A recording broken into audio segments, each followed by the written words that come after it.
ప్రభుత్వం అనుసరిస్తున్న ప్రజా వ్యతిరేక విధానాలపై సిపిఐ ఆధ్వర్యంలో భగత్ సింగ్ వర్ధంతి మార్చి 23 నుండి ఏప్రిల్ 14న అంబేద్కర్ జయంతి వరకు దేశవ్యాప్తంగా ప్రచార ఆందోళన కార్యక్రమం జరిగిందని రామకృష్ణ తెలిపారు.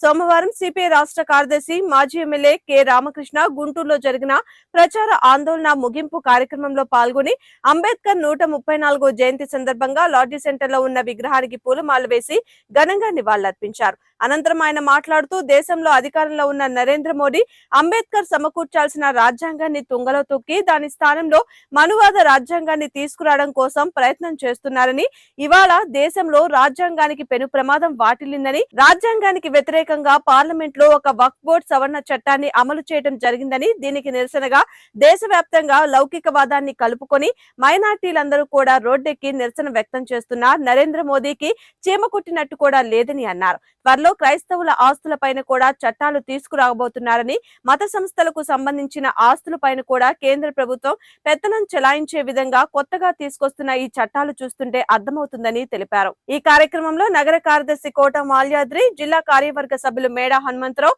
పుప్పాల సత్యనారాయణ, షేక్ వలీ, ముఠా కార్మిక సంఘం రాష్ట్ర అధ్యక్షులు చల్లా చిన్నాంజనేయులు, ఏఐవైఎఫ్ రాష్ట్ర ఉపాధ్యక్షులు షేక్ సుబాని, నగర కార్యవర్గ సభ్యులు అకిటి అరుణ్ కుమార్, రావుల అంజిబాబు, జి సురేష్ బాబు, మంగ శ్రీనివాసరావు, చల్లా మరీదాసు, ఏఐవైఎఫ్ జిల్లా అధ్యక్షులు జంగాల చైతన్య తదితరులు పాల్గొన్నారు.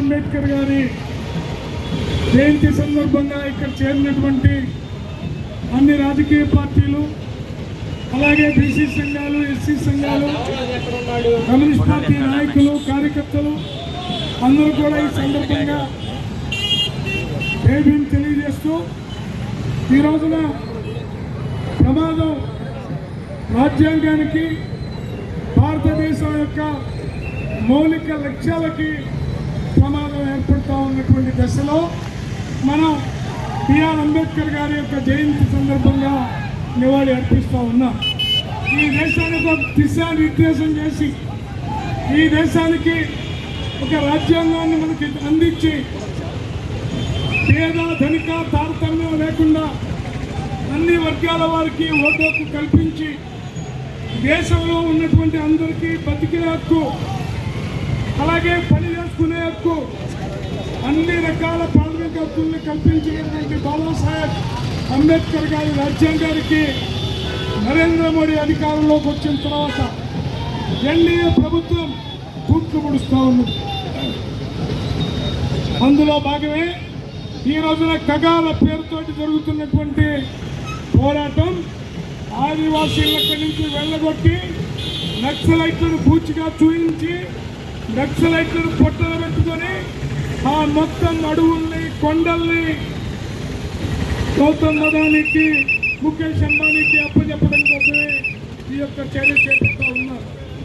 మొన్న ప్రవేశపెట్టిన వక్ఫ్ బిల్లు కేవలం ఆస్తులు, పొలాలు, స్థలాలు ఎక్కువగా ఉన్నటువంటి ఒక ప్రత్యేకత ఏమంటే, ఇవాళ ఈ రాజ్యాంగాన్ని కాపాడాలి, అంబేద్కర్ రచించిన రాజ్యాంగానికి తూట్టుపడుతూ ఉన్నారు. రాజ్యాంగ మౌలిక లక్ష్యాలన్నిటి కూడా ఇవాళ మంట కలుపుతూ ఉన్నారు. దీనికి వ్యతిరేకంగా దేశవ్యాప్తంగా 500 జిల్లాల్లో పెద్ద ఎత్తున ప్రచార కార్యక్రమాన్ని నిర్వహించి మహనీయుడు డాక్టర్ బిఆర్ అంబేద్కర్ గారి వారి యొక్క జయంతి రోజున ఈరోజు ముగింపు కార్యక్రమాన్ని కూడా మేము చేస్తూ ఉన్నాం. ప్రత్యేకించి మార్చి 23వ తేదీ సర్దార్ భగత్ సింగ్ గారి వర్ధంతి సందర్భంగా ప్రారంభించి ఈ 2 వారాల పాటు ప్రచార కార్యక్రమాన్ని నిర్వహించి ఈరోజు అంబేద్కర్ గారి జయంతి రోజున ఈరోజు ముగింపు సభలు కూడా జరుపుకుంటూ ఉన్నాం. భారత కమ్యూనిస్ట్ పార్టీ జాతీయ ప్రధాన కార్యదర్శి కామ్రేడ్ టి రాజా గారి పిలుపు మేరకు దేశవ్యాప్తంగా అన్ని రాష్ట్రాల్లో అన్ని జిల్లాల్లో కూడా అంబేద్కర్ గారి 134వ జయంతి సందర్భంగా ఈ దేశ రాజ్యాంగాన్ని కాపాడడానికి, లౌకికవాదాన్ని పరిరక్షించడానికి, ప్రజాస్వామ్యాన్ని కాపాడుకోవడానికి అందరూ కూడా ముందుకు రావాలని కోరుతా ఉన్నాం. ఎందుకంటే ఆనాడు అంబేద్కర్ గారు ఎన్నో ఆలోచించి ఇవాళ ఈ దేశంలో ఒక రాజ్యాంగాన్ని తెచ్చాడు. నిజంగా ఒకటి మాత్రం గర్వంగా చెప్పగలను, భారతదేశంలో ఎన్ని సమస్యలున్నా, ఎన్ని వర్గాలున్నా, ఎన్ని కులాలున్నా, ఎన్ని మతాలున్నా, ఇన్ని భాషలు మాట్లాడే వాళ్ళున్నా, మనమందరం కూడా 144 కోట్ల జనాభా కలిసిమెలిసి ఉన్నామంటే ఖచ్చితంగా గర్వంగా చెప్పగలను. మహనీయుడు డాక్టర్ అంబేద్కర్ గారు ఆయన రచించిన రాజ్యాంగం వల్లనే మనమందరం కూడా కలిసిమెలిసి ఉన్నాం. అలాంటి రాజ్యాంగాన్ని ఇవాళ తూట్లు పడవాలంటా ఉన్నారు, ఈ రాజ్యాంగాన్ని మార్చాలంటా ఉన్నారు.